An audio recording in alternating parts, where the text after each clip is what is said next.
I don't, Do you have like a story? We used to start off with, actually, do you have a bonkers book rec? Well, you haven't done that.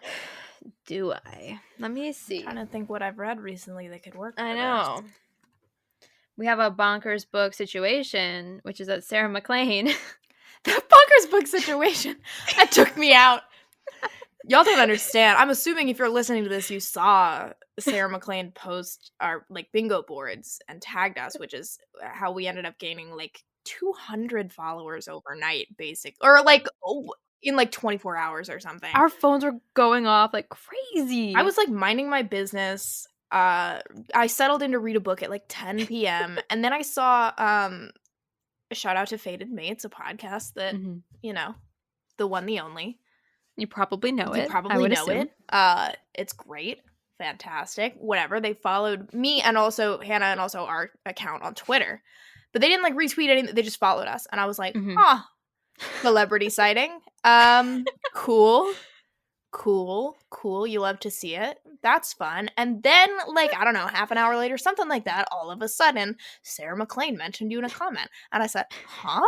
And then I went to Instagram, and sure enough, she had posted our bingo boards and not, like, crossed off all the ones that she had written, and then recommended listening to our podcast, which, by the way, if you're just now listening to us, coming to us from Sarah MacLean's recommendation, I don't think Sarah's actually listened to our... I mean, wow, if she did, that's crazy. That would be amazing. However, probably she hasn't, so I feel the need to tell you this is chaos. It is unrivaled, I think, in terms of chaos. I think, like, not smart. I was honestly, okay, to plug us a little bit, after our moment of fame, I went back and, like, watched our, like, snippets that Caroline, like, picks out for our reels, and by God, we're funny. We are funny. I'll give us that. But we are also, like, unhinged. But, yeah, it's funniness coming from the unhinged, not really that we're, like, trying to be funny. It's just how our brains I don't want, like, if you listen to Fated Mates, they are so, like, brilliant. Oh, yeah. And they can, like, take apart romance, like, talk about the history of the genre, like, really bring some nuance. They are fascinating to listen to. That's not really our vibe. We are just maniacs who read a lot of historical romance. Yeah. And we decided to record the chaos that is our conversation every time we talk. So just to, like, manage your expectations. Yeah, you can go to Fated Mates for, like, everything, and then you can go us when you, like, I don't know. What was that tweet that we just saw? That was like, I don't listen to Become Smarter. I listen to to hear two people who know each other too well, just whatever they said, like, talk for 50 minutes or whatever. That's us. That's our vibe. I retweeted that, but I don't know where it is. But yeah, we have learned a lot about each other in a very short time. And we did not know each other before this podcast. Somehow we became mutuals. I think it was on Instagram. I don't quite know how that all happened. I somehow got on Caroline's close friend story. And then she asked that if people wanted to be in a book club. And I was like, yep. And then a lot of times it was just us on the call. So then we were just like, we could record this. Well, actually, our friend Kylie said that she would listen to us talk. Because we were already spending all of our time talking about the most unhinged romances we'd ever read. Historical, and, like, mostly. Yeah. And there's only so much you can talk about, like, on social media before, like, people just refuse to listen anymore. And so, like, you can totally refuse to listen to this. Like, that's your prerogative. But at least this is, like, a separate format where, like, you have to actively choose to engage. That's true. Feel free to hop off if at any time you're like, I don't like this. That's fine. You are entitled to that. Goodbye. However, we will be recording even if we're the only ones listening.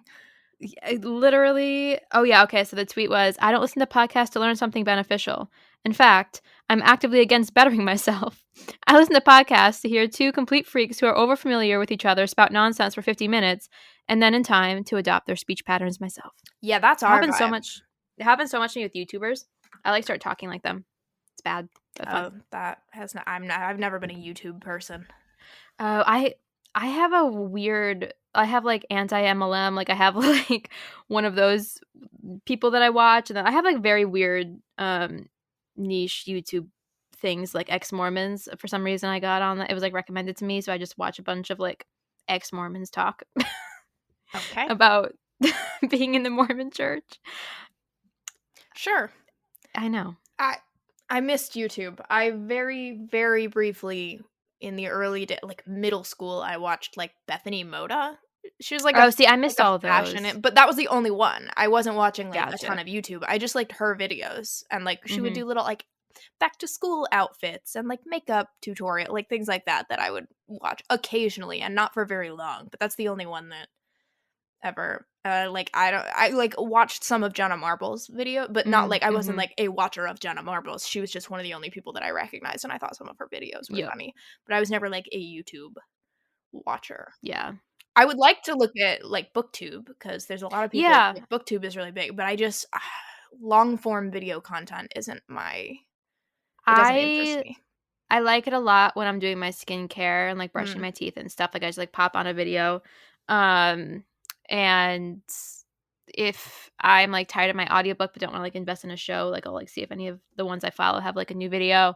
Or if I'm like eating lunch, like my lunch break, I like pop on a video for like that duration. See, I'm more likely to throw on a podcast or music if I'm not in the mood for my audiobook. I suppose that does make sense. And we have a podcast, so could. That's not why. No, but so yeah, you listen to our pod. Like if you, whatever moment you have, you throw us on. Screw YouTube.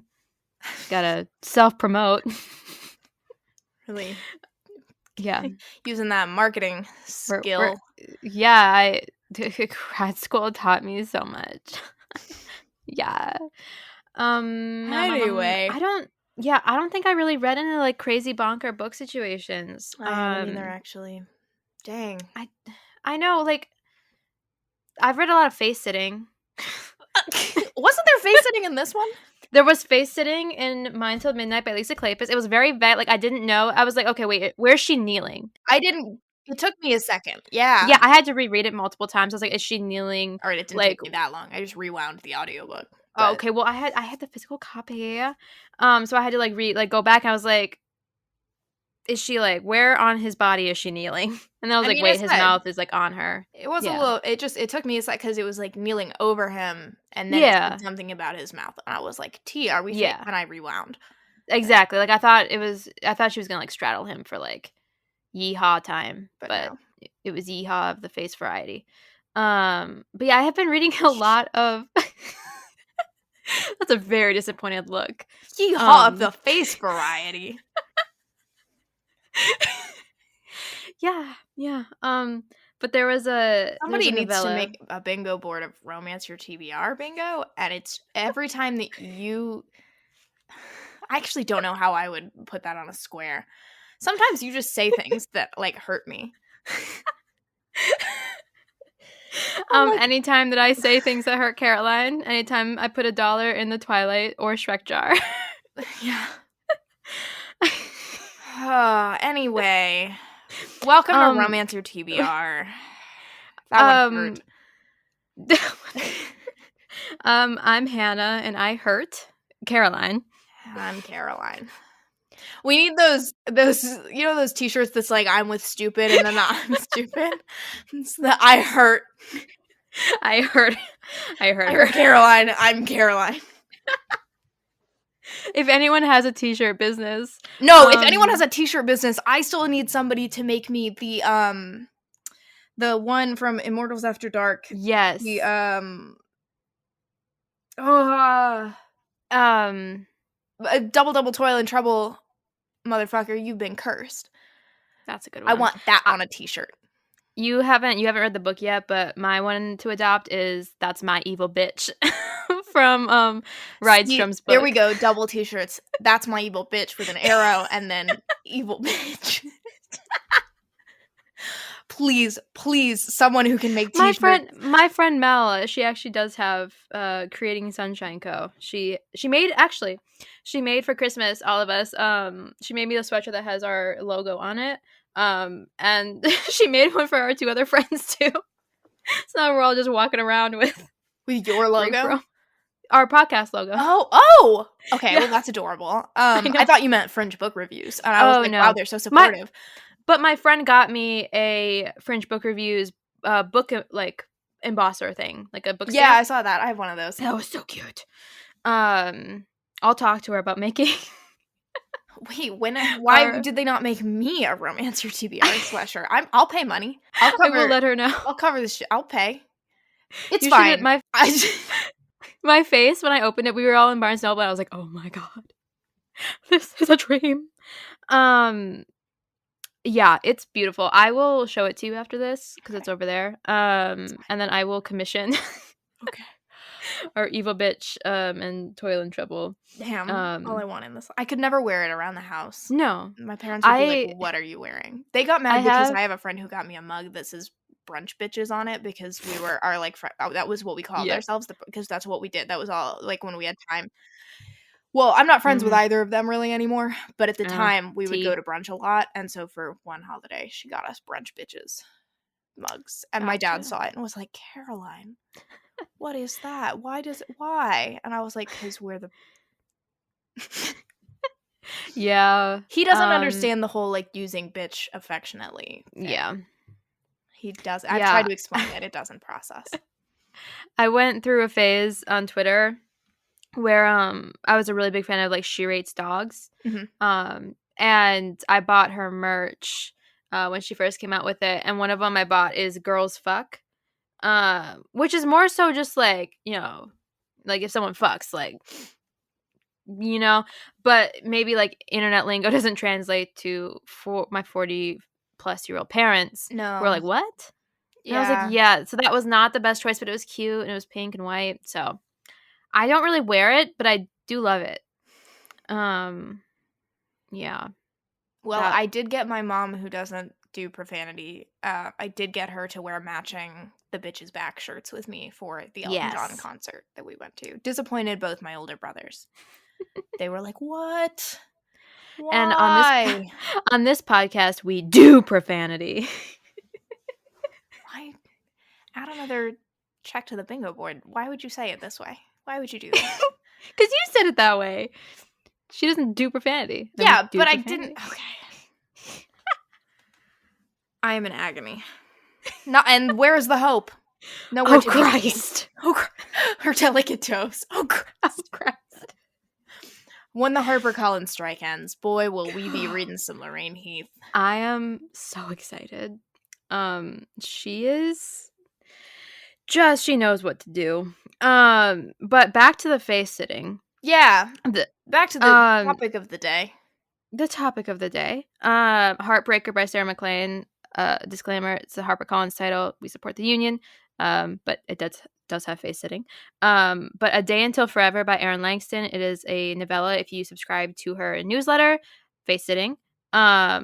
It's in like an abandoned like mill, and it's like really disgusting, so like they can't like do much besides sit. Like she can't, like she just has to sit on his face because that's like the only clean space. Sure. Was Get Thee Off My Lawn that had face-sitting. You're just listing face-sitting instances. Yeah, I am. Okay. I feel like now there's like a few others, but those are the 2 novellas that have face-sitting. So there you go. Yeah. And that, again, ties into Mine Till Midnight by Lisa Kleypas. Yeah, our topic for today is not face-sitting, unfortunately. No. The topic for today is Mine Till Midnight. Tangentially. No, don't say well. That's not the subject of this podcast episode. It's always the subject. We're talking about Mine Till Midnight by Lisa Kleypas.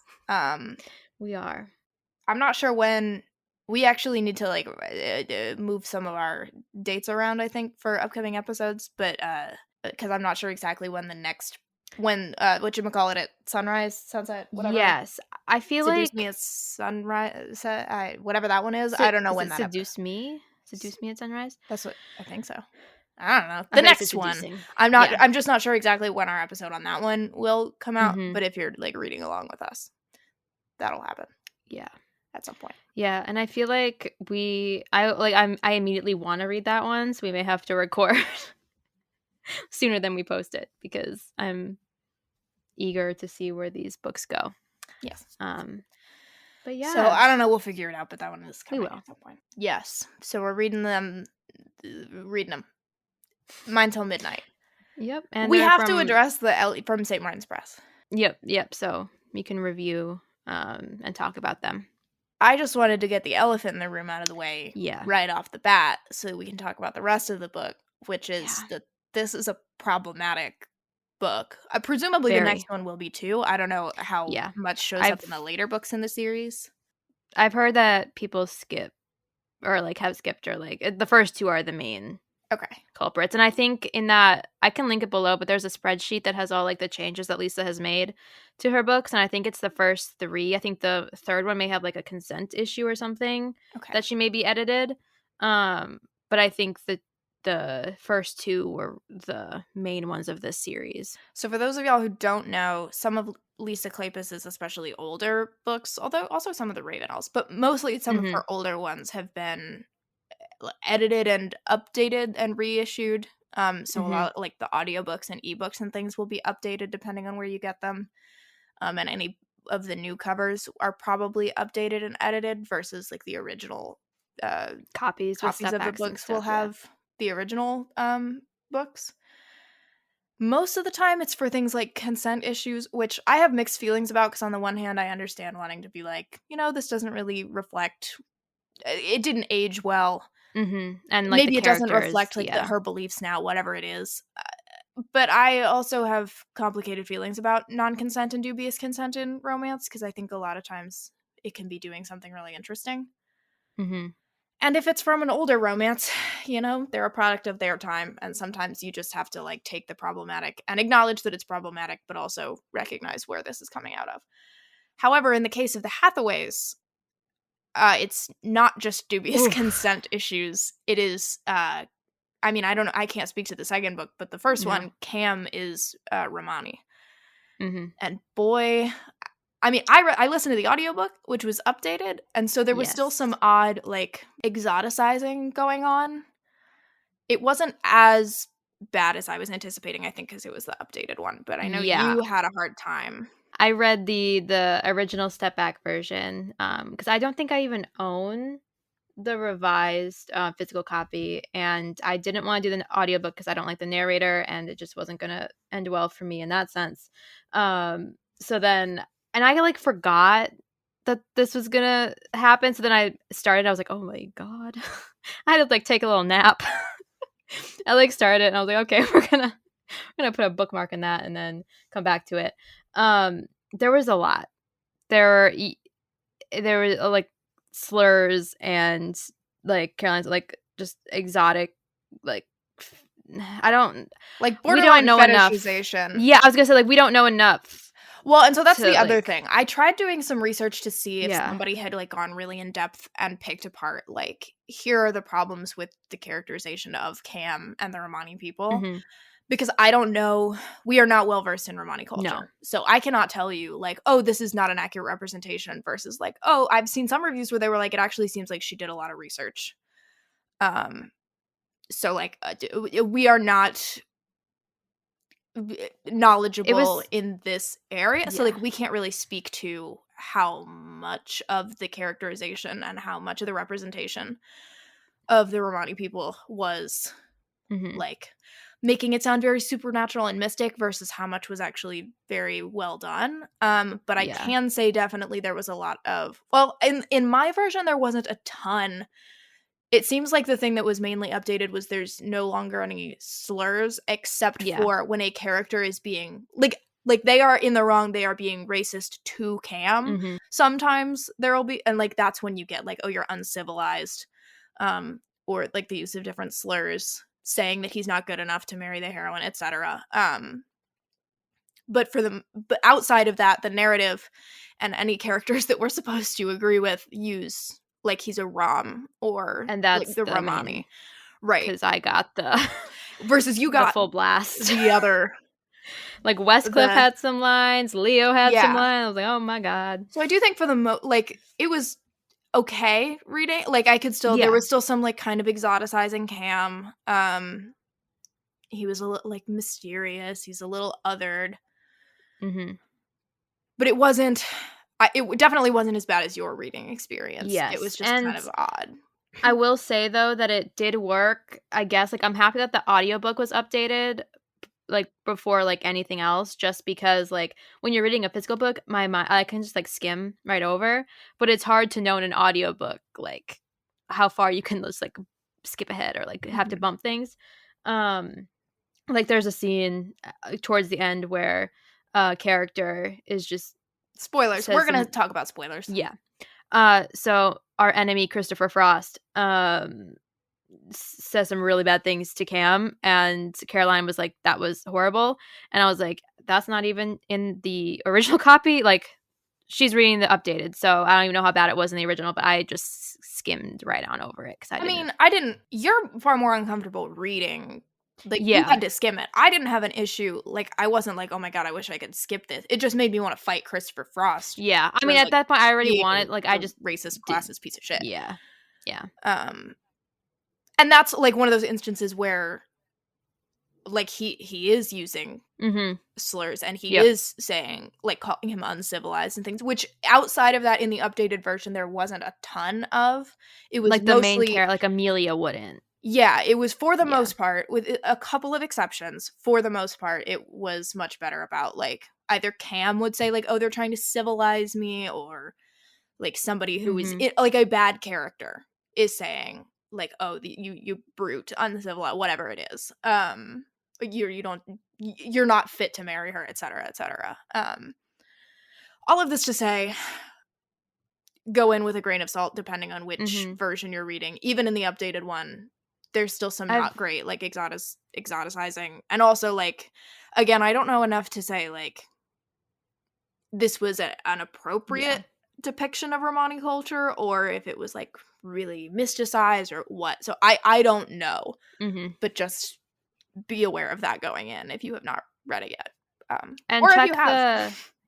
And check the copyright. I think some ebooks weren't updated, and they still said they had like the 2007 copyright. There was like an article that mentioned it. I don't know if that's since been updated.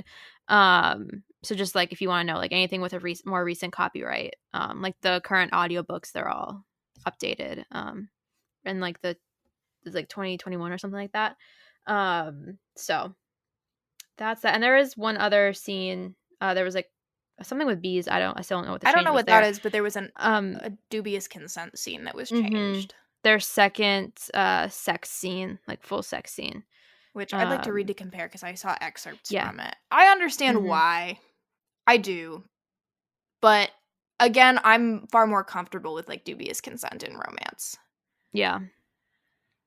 Yeah, that one because I also read the It Happened One Autumn. I read the physical copy of that. And it was also that same kind of like she was drunk. And that's when they first like had sex. It wasn't the same. It was just that one she's drunk. This one. Yeah, no, it's not the same situation. But gotcha. I read like the original scene. Yeah. Yeah. Okay. And I think she also deleted the ring shopping scene in Secrets of a Summer Night. I like was talking to you about it and you were like, what are you? Yeah, there was a whole scene where he gets her a ring and I was like, what ring? I was like, it was a cool scene. And you were like, what? I don't really know why that one was taken out. Who knows? But just and like you said, we'll link that spreadsheet. So if you're ever curious about like, is this an updated one? Is there something changed that I need to be aware of? That'll be there. And we didn't make this spreadsheet. It's from a Facebook group that I'm in. They said, it's free to share. I don't know if everything's still accurately reflected in there. It was made, a while ago. But it is interesting to look at if you want to know what versions of books to read based on your interest of that kind of thing. Yeah, because if, like, for example, him sleeping with her when she's drunk is going to be a thing that you're super uncomfortable with, I would go with an updated version. Yep. Versus that's not a thing that bothers me. In real life, it would, for the record. Yes. That is a thing that should not happen in real life. However, No. in the context of this book, it was a really interesting scene, and I think she made that choice for a reason. I think my thing is, I'm just like, they probably did that for the author Yes. is not condoning it just because Mhm. it's in the romance novel. And it's yeah. Romance is not people have said this before, so I'm not going to get on my soapbox too much. But like, romance novels aren't a guide. Mhm. Sometimes people do bad things. Frequently, I would. Frequently, and just because it works doesn't mean it's good. Anyway, but that's a big one with Lisa Kleypas', especially older books. Watch which versions you're reading.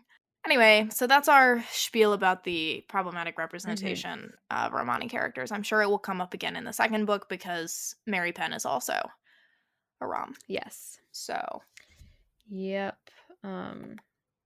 As for this book, I was interested to see Cam's character because obviously I love Scandal in Spring, and Daisy has this whole random scene where it's so weird. Where her and Cam make out in this like haze, like it just feels like a weird hazy vignette that like feels like a fever dream, where it like works to like show Daisy like I don't know that she wants some. I don't. What does it do?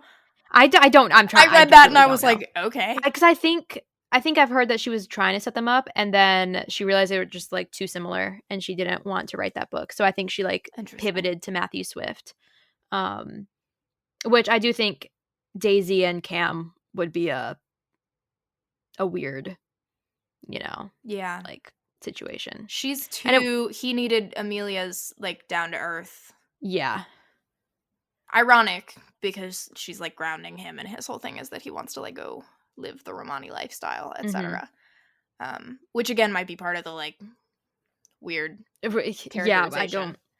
I don't. But yeah, that whole random makeout was in the autumn book, because then we got Scandal in Spring, and I was reading, I was like, wait, who is this Matthew Swift person? Was it autumn? I thought it was winter. Oh, winter. Duh. Yeah, you're right. Winter came before spring. Because we didn't see the club until winter. Yep, you're right. So it was like the winter book. It is a and weird scene. Then But we haven't met Cam before. I really liked Cam in Devil in Winter. I mean I like him here too. we were talking about, he just seems like very one-dimensional. I feel like he has this whole conflict, which I mean was interesting. His whole like he wants to he's Romani, but he had to leave his tribe for some unknown reason. He was in danger, and they as a child took him to this club and left him there to work, which is like not what their Romani people Evie's do. father, yeah, Ivo Jenner. So he's been working in the club, which is where we met him in Devil in Winter, for many years, and he's really good at it. And he's great at math. He's great at like putting down fights. He's always one step ahead of everyone. Yeah, like he's really, really well cut out for this job. So he's been here for many years because he promised not to run away. And then also Sebastian was like, you're getting a cut of the club's profits. And he was like, no, because another Romani thing, he doesn't want like an excess of material possessions. And that includes money. But he has this good luck curse where money just comes to him. He can't get rid of it. He tries to make bad investments, and then the investments are really good and he makes more money. There was a bit where that popped up at the end. I was like, oh, that was hilarious. It like brought that curse back around. And I thought that was good. And then also just how like the Hathaways are very unlucky. Yeah. Like they're just a disaster. Rip Hathaways. And so pairing Amelia and him, I thought Cam was worked. Interesting at first, but then after a while I was kind of like, okay, so your whole thing is that you want to leave, but you're like conflicted about that. And then he's got his whole like Irish heritage that's keeping him in play, which like, okay, so we're really leaning into the like heritage thing, which I don't know that I always agree with, like nature versus nurture and all of that. And then on top of that, as soon as he accepts Amelia, it's like a very like he has this whole thing where he like goes out into the woods and is thinking about Amelia, and then instantly is like, you know what, never mind, I'm gonna marry her. She's like, everything's changed. Yeah, which honestly I don't mind a moment like that where there's like the sudden like, I don't mind because we don't have to deal with all of the with it. Exactly. You know? I don't want to whatever. I appreciate that. I just like I felt like we needed a catalyst for that. Yeah, I felt like we needed deeper conversations between Amelia and Cam. Yeah. Because I didn't really get the sense that they like really knew each other. It was definitely insta lust. Yeah. You know, that they looked each other across like the road and like were always drawn to each other's eyes and stuff.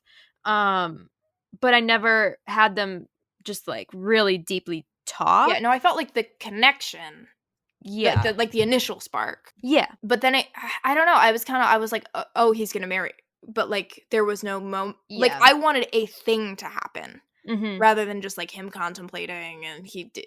I mean, I'm sure something did happen, but it was small enough that I literally don't remember it. It was really, he has a moment where he's like, this, everything has changed. Yeah, but wasn't it just like, I think either it was the sex or no, because he had decided before the sex. it was before that. Because remember, he like goes off into the woods and he has his whole moment.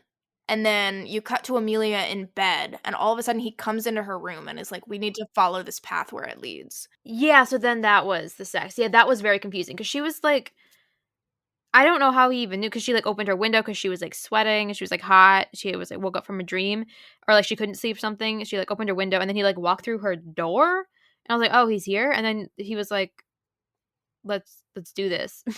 I mean, they had like a conversation about, but like you never saw the shit. Like you're right, you never saw the shift in either of them to where you'd be like, oh yeah, they were totally cool with like going to this You field saw it and in getting it on. the sex, I guess I didn't see the shift for Amelia. You saw Amelia decide. Like, Yes. you knew the moment Amelia decided, you know what, I am going to marry Cam, because she'd kind of been going back and forth about it. That makes, I wanted that for Cam, I think, was the problem. Where I was a little bit lost when he suddenly decided to give up his entire life plan of, like, going back to find his tribe and living as a Rom. And instead is now, like, never mind, I'm going to marry this. What was the thing? I wanted the thing. Because he was so opposed. Right. And then it was, like, a very quick switch, and obviously like I guess love can do that. I wouldn't freaking know. But they hadn't gotten to know each other well enough. Exactly. That I could believe it. I did love when he was like little sister. He was like calling like her siblings his siblings. Like that was cute. And like how he started to like, I don't know. There were a lot of things I really did enjoy. I like the way part he of the family became a part of the family.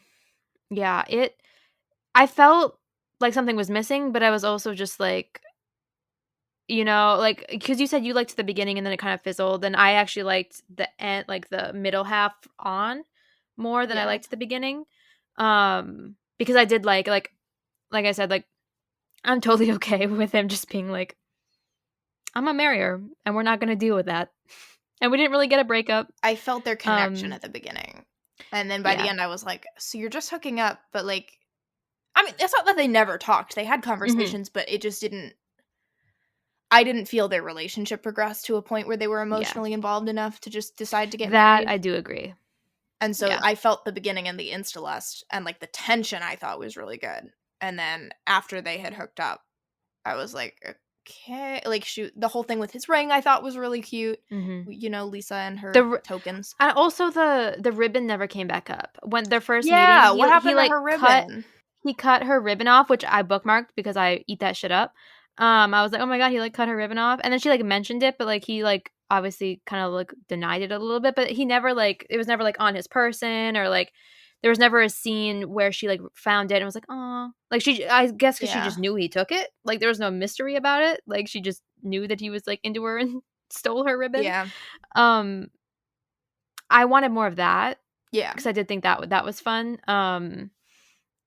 Like, because I really liked in the second half, like the him doing like the littler things, and like I liked her progression with the Leo's character, and like how she kind of learned to both understand that she can be angry at someone but also still understand that they're grieving. And I liked how someone called her out for being a martyr, and then she kind of worked through that she didn't always have to be this mother figure, like someone else could take care of her, which when Cam was like, you need to eat, and like fed it, that's always a good scene for me.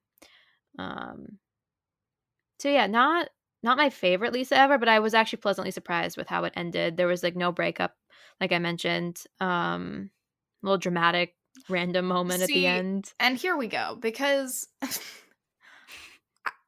Lisa loves a dramatic external third act, which I eat it up. The Secrets of a Summer Night, wild. trains collapsing, buildings you're on right. fire. There was a He lot thought he happening in was that gonna book. die in that building. Like, and I ate it up. I was like, this came out of nowhere. Love it. I love a dramatic, wildly out of left field Lisa Kleypas I third forgot act. about that. Ghosts, I didn't see coming. And I feel like it might tie into the, like, kind of problematic, like, mysticism Yeah. thing, because it was tied to the, like, oh, Cam knows what's going on because this happened He to a had person seen in his tribe someone. once. It's a ghost. He knows how to solve, which I was like, It I just don't know felt like about a that. completely different novel. Yeah, it was Like a kind of wild. gothic. Kind of, which, I mean, I love ghosts, so I didn't Yeah. entirely dislike this little plot line. But it was kind of like, it's supernatural. Sure. All right. I agree. I was taken aback when we saw Leo's fiance had died of scarlet fever. Leo he's gonna get a book. I think he's maybe book 3. I don't know. Yeah, he's book 4. He's Is almost he at book the 4? end. I think. So I think we're getting the West Ravenel effect of. Well, this is very like, yeah, because this became before the Ravenels, so Yep, it feels like a very, like, it fueled that. prototype. Mm-hmm. You have the wastrel brother who has Mm-hmm. to spend some books pulling himself together. You have the sickbed sub-romance or subplot romance with Mary Penn and Wynne that starts developing in book 1 and we'll see in book 2. That felt like It's Winterborn very and Winterborn. Helen. What for West, was he grieving anything? I can't remember what threw him into his. I don't think he was I think he was always just kind just lost. I don't remember a specific. Oh, well, their whole thing is they had, like, a horrible childhood, both of them. Because remember, they had, okay, you don't remember. Devin and West, I don't remember, like, what it was that happened to their parents, but something they, like, had a really awful childhood and were, like, getting passed around. They ended up in that school, which you get the background with in his and Phoebe's book, because, like, that's why he was so awful to her dead husband, is because he was having a terrible time himself.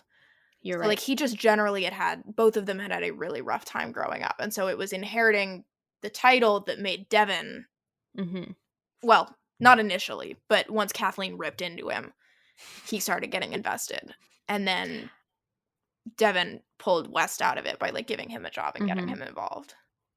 And just a note, I had started Cold Hearted Rake, and I had started that one. I started the audiobook, and then I was like an hour into it, and I was like, no, he's a dick. I don't like it. I read reviews that, solidified that, and I was like, nope. And then I went back to it this past year, and I actually really liked that book. It was really good. Yeah, people hate on Cold Hearted Rake, and I understand it's like the first book in a series, which is always at least with Lisa Kleypas, but I've noticed with most authors, going to be a little bit shakier than the rest, because you have to establish a lot This one more. maybe fell into that too. Yeah, which I expected going in, and I had heard people complain about Kleypas's, like, first heroine is always, like, the motherly character, which is true, but I identify as that character. So I like Kathleen. Annabelle, The Secrets of a Summer Night was also probably my least favorite Wildflowers book, but I still liked it. Me too. I still had a good time. I liked Annabelle. She was good. I don't think I really had an issue. It just wasn't it didn't spark joy. I don't think nothing in that one. Well, but for me, even so far of the Lisa Kleypas a middling that I have read, even a mid-tier Lisa Kleypas is still. I mean, like, I give it 3 stars, but that's compared to other Lisa Kleypas. Yeah. I agree. If I were comparing it to other books, it might be 4. Yeah, I've only despised 2 Lorraine Heath books, but they're still very well written. Yeah. And maybe it's 3. I'm thinking of one more. They're still well written and they're still compelling. There are just things that personally I don't like. But Lisa, obviously, she's just right. Well, and that's this book for me, where I was like, I have issues with it. I don't love it. Yeah. I was kind of like, towards the end, I was kind of like, okay, I just need to kind of hurry up and finish this book. I didn't super care. I think maybe if I would have read via the audiobook, I maybe would have had more of an issue because I would have had to sit and listen to everything. Whereas when I read a physical book, I can kind of it's not like I skim, but I can kind of choose where I want to devote more interest, I guess. I don't know. Oh, see, I have the opposite. Oh, really? I have to read everything if I'm reading. There are no parts that I'm going to skip over. And it takes me longer because I'm really focusing. It takes me longer because I can't do anything else. Like, I was reading, like, half of the day yesterday. Yeah. But I find I get more angry when I'm reading an audiobook. No. I just don't tend to get angry the way that you do, so this is not No, an you issue don't. that I run into. But so this was I had a good time. I thought it was fun. I liked Cam. He did that thing with the ring. That was good. I posted I on my loved the whole story. ring I've bit. never seen my best friend's wedding, but I have seen the scene from my best friend's wedding. That's what that was from? Yeah, it's Julia Roberts. I don't know the context. I'm assuming it's Not a clue. his ring that he's either going to propose to another woman with or something like Cameron Diaz. that. Sure. And she's got it stuck on her finger and she's like laying on the floor and she's like, it's stuck. And so he, in a close-up shot, takes her hand, deep throats her ring finger essentially, and then uses his teeth to pull it off of her finger and then like pulls the ring out of his mouth. And Cam literally, she's like, it won't come off. And Cam literally, I think it's like He's the like, "You just second need to-" time, because he's the like, "You first need to time he just relax." takes it off of her. Yeah.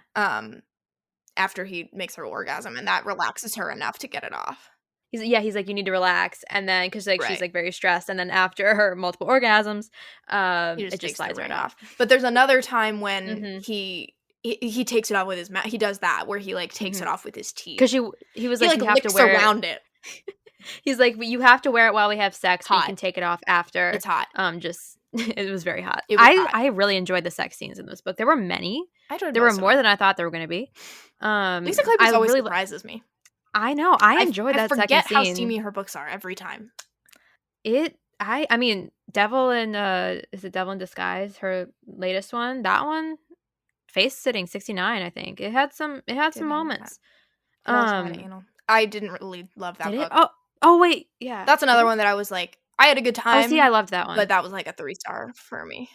He has amnesia. So I didn't mind the amnesia. I just didn't really it was not my vibe. I actually really enjoyed that one. Yeah.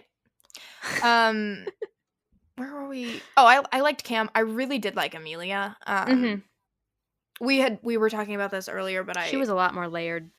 She was. I think she had a lot going on. I think she manages to pull off the like bossy older sister, which but still endearing. That is still like, but she's humble enough that like, yeah, to a certain extent it is because she thinks she knows better than everyone, but it's very clearly from a place of like, I want to take care of you, and not from a place of I just know better than you, so I'm gonna like get off on telling you what to do. And I like that she wasn't a pushover. Like she understood when she was angry, and like she let herself be angry a lot of the time. Like a lot of times, like when dealing with Leo, you would maybe see the character just kind of like always make excuses when obviously he's grieving, he's going through a lot of stuff, but he was also making life extremely hard for his family, and there were dangerous situations. Like she was in the right when she was. Yeah, and so she was able to voice her opinions, but then also apologize, and also like the one time she just gave him a hug. When she was like, I am angry at him, but also like glad he just needs a hug. Yeah. Well, and also there were multiple times where she would check herself, where like she was about to go off on him, and then at least once it was because Cam like kind of shook his head at her, like now is not the time, and she had the like ability to like put her feelings aside for a second and just say like, I will go off on him later about this because I am angry, but now is not the moment that I have to do that. So like I liked her as a character. I did too, and again, I think she had a lot of depth and the interactions with the sisters. I mean, she was going through a lot. Like one of her sisters, after their parents died and after scarlet fever ravaged the siblings, she started having compulsions to steal things. So she's got to deal with that because then her sister's stealing things that could get them all in trouble, and it could be a very bad situation. Her one sister, Wynn, had scarlet fever, and now her lungs are very weak, so she's always worried about her being okay. Poppy didn't have a ton. No, she was kind of just there vibing. She was doing all right. I'll be curious about her book because I feel like she was the least developed of the characters to me, but I think we just spend a ton of time with her. Exactly, because she was like the middle one, because like Beatrix was the youngest. Wynn was second to Amelia, I think. Yeah. And then it was like Poppy, and then Leo was the oldest. And then he was grieving his fiance who perished from the scarlet fever. Well, and also like their parents also, and they seemed like good parents. Like it wasn't like the terrible dead father. Yeah, it was no, like it was like their they were parents just are dead. Yeah. And he's just inherited a title. Like there was Mhm. a lot. And I don't think they And there ever was- expected him to inherit the title either, right? No, it was multiple people had died. Yeah. It was like a bad luck curse. That was another thing I added to my list of like for future bingo boards. I was like, the classic multiple people have died all of a sudden and you Therefore, inherited you a had a title that you never and expected to have. It was really funny because normally you get like the cousin who's like trying to steal it, but this time the cousin was like, "No, I don't want it. You have to have it." I thought that was funny. Yeah. And then he kind of like embraced the spiral that every past title holder had. So like he was like, "I'm just gonna take this curse and let it take me."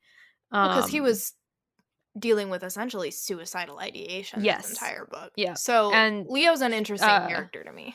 Content warning for the end too. Yeah, it's not quite attempted suicide, but it's like he has the intention. And it's like there's the conversations on page. Yeah, like he has so gone to this place and brought a gun. Like he is intending to do it. He is telling her like, just you're gonna have to move on. I'm going to, and he doesn't go through with it or even attempt it. But he is about to. Ghost comes in. Yeah, and then there's the ghost. Yeah. Anyway, but the point is, I really liked Amelia. I do think Leo's interesting, which is I had just read we were talking about this, a review that I really didn't like. The way that like the things that they were criticizing the book for, which like I totally get why you wouldn't like this book, but just that particular review, all the things they said really rubbed me the wrong way. And one of their things was how much they hated Leo and wanted him to just like get dragged behind one of his taverns and killed. And I was like, I understand being really frustrated with Leo and even just not liking him. And at the beginning, you didn't know what was going on, right? That wasn't the fiance thing wasn't revealed until like maybe a quarter way through or something like that, right? But after that, I was like, oh, well, and like I understood like Amelia. I think her position makes sense where she's like, I love you and I care about you and I want you to be okay, but I am also incredibly angry at you for putting your family in this position. Yeah. Because, like, if he dies, he's the only They don't have the title. Yeah. They don't have the title, and they also don't have, like, a father or other brother or anybody else to, like... So it's the Bennett family, but without Mr. Bennett, right? Like, it's just a bunch of young women. So not only can it just, like, Leo has to be alive for that purpose, but also, like, he's their brother. Like... They want him to be and he okay. And he was a great brother. Like he was very attentive and he would before.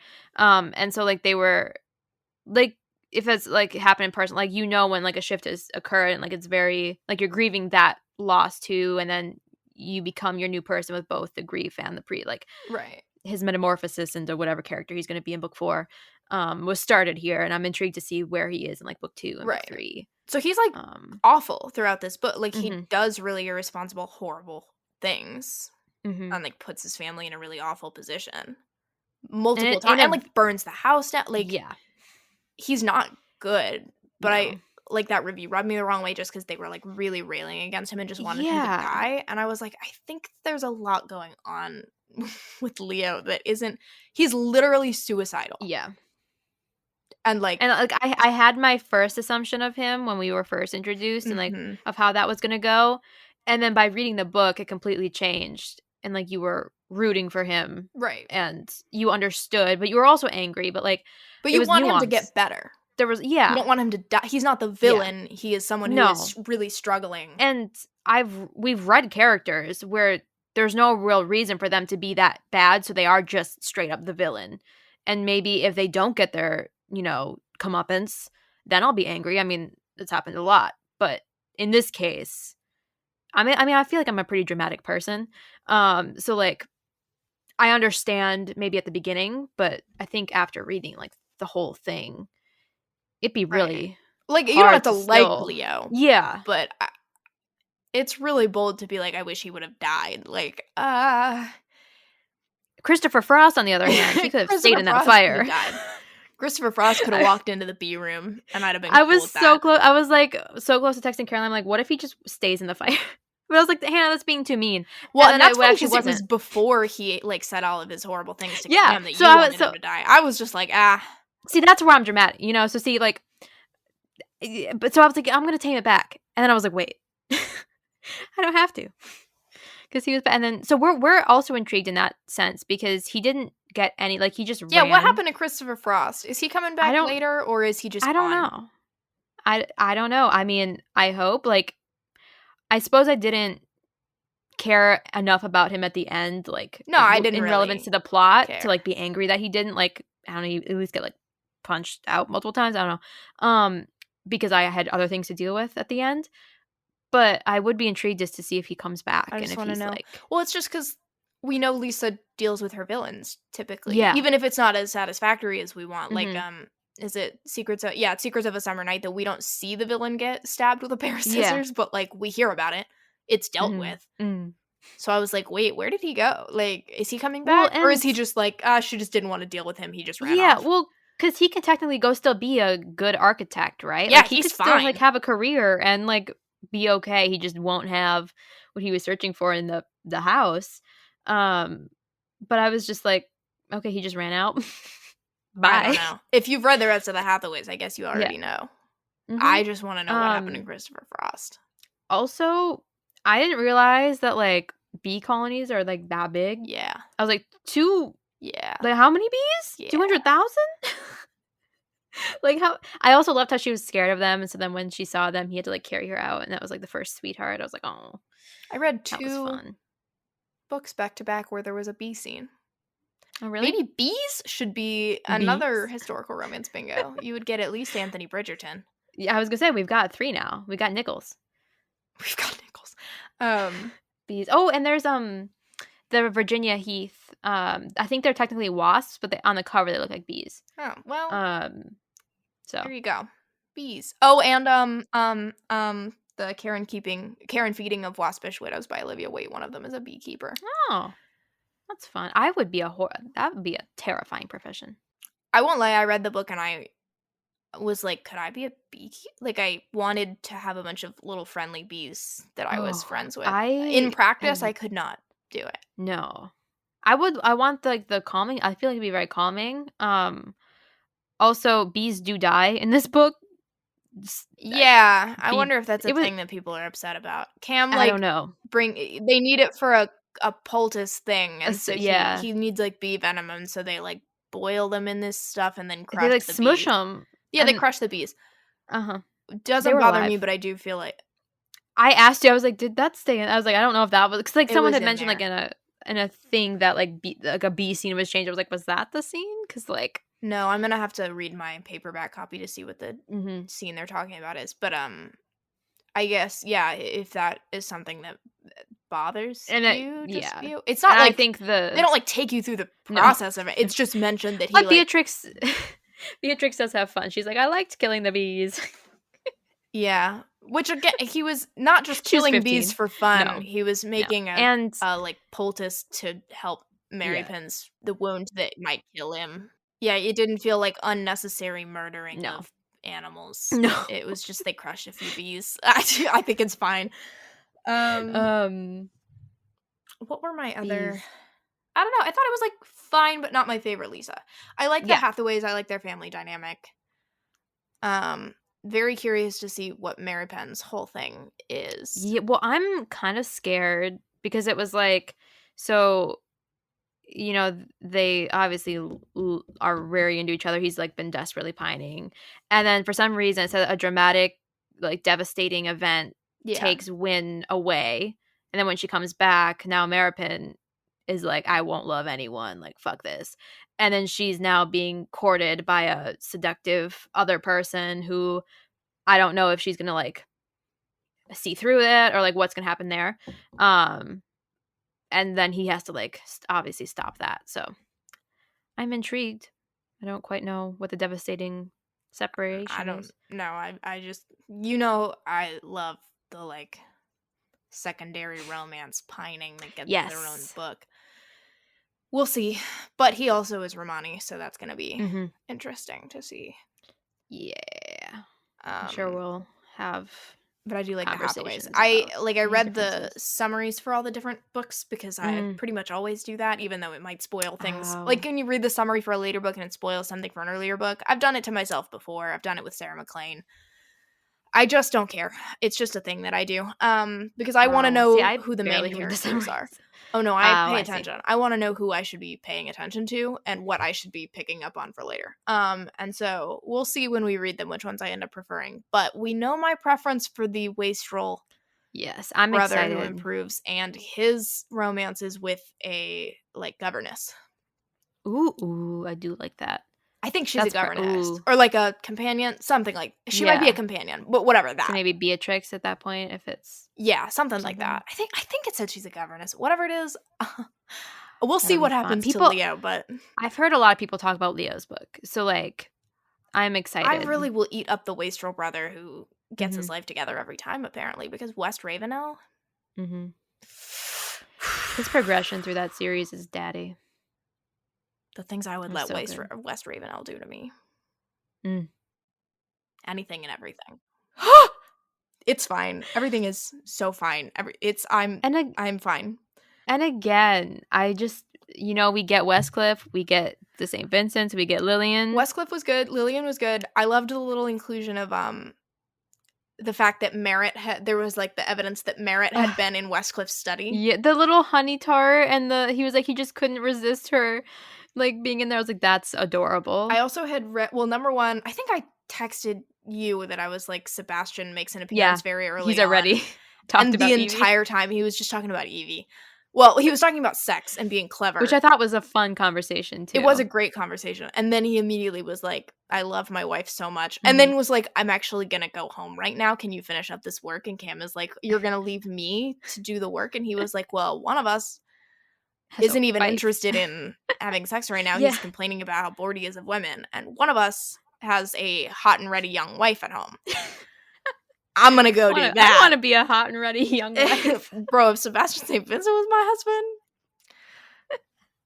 hot and ready all the time. Call me, what's that pizza? Oh, Little Caesars? Is it Little Caesars? Domino's? Call me Little Caesars. Little Sebastians, if you will. Oh my God. So the conversation was that, a great trope is that Cam was just demystified of sex and he was having too much of it and none of it was exciting and he was losing his sexual urges and he went to St. Vincent, who has had a lot of urges in his day. Well, he has. And it was like, hey, is this normal for like a guy at like 30 to just like not want sex? And St. Vincent was like, no. What are you talking about? He was so concerned. He was like, no. He's like, and then he had this thing where maybe not the best part. Stop! It was like, funny. He was like, "Have you tried?" It was funny though. Women. He was like, "Cause like they'll be like grateful." Which stop! It was. He's like, "You'll feel good about yourself. Like you'll feel like you're giving them." He's something. like, "It's new. It's intriguing. They're really grateful." Cam is like, "So your solution is to have sex with ugly women?" And then he's like, "But you have the same wife every night," because he was like, something new, shake it up. And then he's like, but wives are different. He does. He's like, let me tell you, different situation. Can't recommend wives enough, especially my own. I just love it. I love Sebastian. That conversation already took me out. And then there was one that before I had read this book, I talk about Sebastian with Sanj a lot. Because she also loves Devlin Winter and Sebastian. And we had been talking about what a wife guy he is and how in like Ravenel's, when you see him, he's just like, man, I miss Evie so much. What, you want me to sleep alone because Evie's not here? Guess I'll cry myself to sleep. Like, he's just pining for his wife. And then talking about how gauche it is to pine after his own wife. But she had sent me this scene from Mine Till Midnight because she was like, oh my God, like this, I think about this scene a lot, whatever. And she like screenshot it and sent it to me. So I had already read the little passage, but it still took me out in context, which is when the St. Vincent or the whatever their last name is, when they show up at Stony Cross Park. And there's mention of Phoebe, who is just at this point a little terror. It was so cute. And will be like perfectly happy, and then all of a sudden like squalling, and the only thing that will calm her down is Sebastian picking her up and cooing to her and being like, oh, my poor little darling, like, has someone displeased you? Has someone ignored you? Oh, the insolence. Like, my little princess, she'll have whatever she wants, and that's the only thing that'll calm her down. And then she'll like settle down and okay. It was. Because he spoils her so excessively, and I cry. Love it. I love seeing the instances of those little children after having already read like the Ravenels and stuff. Oh yeah. It's just real cute. Oh, I just love, well, I love a man with a child anyway, but I Yes. especially Yes. love a former hero, Mm-hmm. like, wrapped around their daughter's thing. Maybe that's heteronormative bullshit of me. I don't really care. It makes me scream seeing Merritt hanging out in her dad's office because he can't reviews her, and Yep. then Sebastian just spoiling the fuck out of Phoebe. Also, every mention of, like, there are multiple characters who say it, but I know Sebastian was like, when they had Phoebe, and he was like, well, I guess it's my destiny to be loved by many red-haired women. Yes. Also, Sebastian, it was big girl dad energy. Mm-hmm. Mm-hmm. He just loves women anyway. Like, not in a weird way, but like genuinely he loves women. It's so good.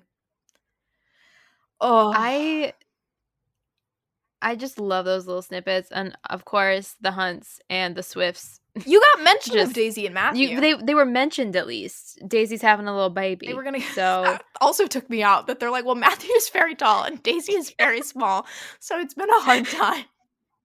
And then Lillian was like angry about it, and Westcliff was like, "You can't blame him for his size," and she's like, I found that to be very fun because Westcliff was more of the like average height. I love Westcliff. So he's like short and not hot. Well, he's hot, but he's not like handsome. He's just kind of interesting to look at. And then Lillian's, I think, above average. Like, she's the same height as Westcliff. Yeah, because then they say that the daughter is going to be like the spitting image of her, Merritt, with the big cinnamon eyes, is what they kept saying. But I would give my left hand to see Daisy and Matthew's pregnancy conversations. So this I don't know if another we'll get any instance more of that. We need to just delve into fan fiction. Fucking, I know. God, makes me so freaking sad. I know they're there. She mentioned them. I want to see more of West and Phoebe personally. That's my. I know they do come back in later books in the Ravenels. Yeah, but they do. We see them, but I just want. I want an epilogue. I want. Was there no epilogue? I don't know if there was no epilogue. Or you want like a second epilogue, or if you want like a whatever it was. If there was an epilogue, I'm gonna have to go back and look. But if there was one, it wasn't. Well, I did love in Chasing Cassandra, the whole what we got from West in that book. Oh yeah, no, I wept, but like that's why I mean, like they do come up in later books. I just want to spend. I want them to get the Sebastian and Evie treatment. Yes, I just want to. Which she just has to, I think, write more books, and then I'm assuming we will. Maybe. I want a second epilogue. I want a novella of West and Phoebe and their babies hanging out. I want. Anyway, Last Mine Till Midnight thoughts. I didn't really. I gave it, so I think it started maybe at like 3, and then it kind of went up to 3.5, and I think I ended at like 3.75. Like that was my vibe. I liked your comment about in relation to other Lisa Kleypases, it's probably like a 3. But in general, I think the book itself was like a 3.75. But definitely not my favorite. But I was more invested as I was reading, and I ended up having a good time. Yeah, I liked it. I thought it was fine. Yeah. It was good. Yeah. It was Lisa Kleypas, so even though it wasn't like amazing, the best Lisa, it was, I mean, phenomenally well written. Yeah, really like engaging character dynamics, etc. I don't know if it did everything that I thought Cam's book was going to do. I think I maybe had a little bit of a high expectation because people, when people would talk about like the whole Daisy, Cam, Matthew Swift thing, they're like, but Cam's book is so good, and like him, and so I was just, I don't know really what I expected, but despite my expectations, it was different, but it was good. Yeah. So I'm excited to find a favorite in the series. I feel like Leo's book Governess does get me. I have high hopes for Leo, but I am open to enjoying the others. Me too. Okay. Well, this one wrapped up. We did it. Wrapped up. And so stay tuned for when we. Next week is The Secret Scientists of London. Yes. Yeah. So next week we have a very exciting episode. Featuring a very special guest. Yes, it was lovely. We did that earlier today, the day we were recording, and we just have to say that Elizabeth Everett is a very cool person. She's very cool. That was a really great conversation. It was. So I'm excited for that episode. Yes. And that takes us into February. And then we'll be rearranging because we have to we have some fun plans for Valentine's Day. We do. I'm pro doing Seduce Me at Sunrise a little bit earlier than we thought. Yeah. Because I feel like it'll probably be the one after Elizabeth. Elizabeth. I think we were going to alternate and then we kind of forgot about it. Yep.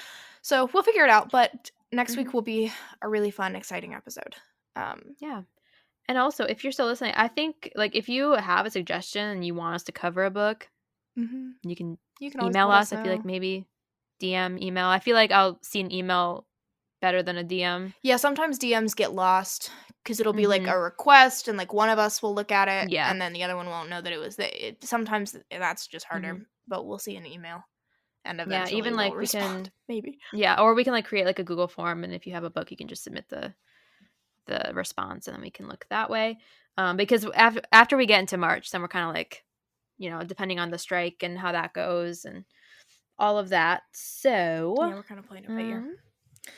Well, thank you so much for sticking with us, and we shall see you next time. Yep. Well, TBR Tuesday first, I believe. You are so right. And we then, got that. No. Yes. No? Yes. Yeah, because there's none this week that we are recording. There will be when you are listening to this. Yes. Yes. And if you don't know, that's just a wrap up of all the books we've read from the past 2 weeks. That we recommend. Yep. That we recommend. Like that includes arcs and contemporary. Yeah. Because our main episodes are mainly historical. So that's a good way to just get a lot of freaking recommendations because we cannot be tamed. Miley Cyrus has nothing on us. So, yeah. The end.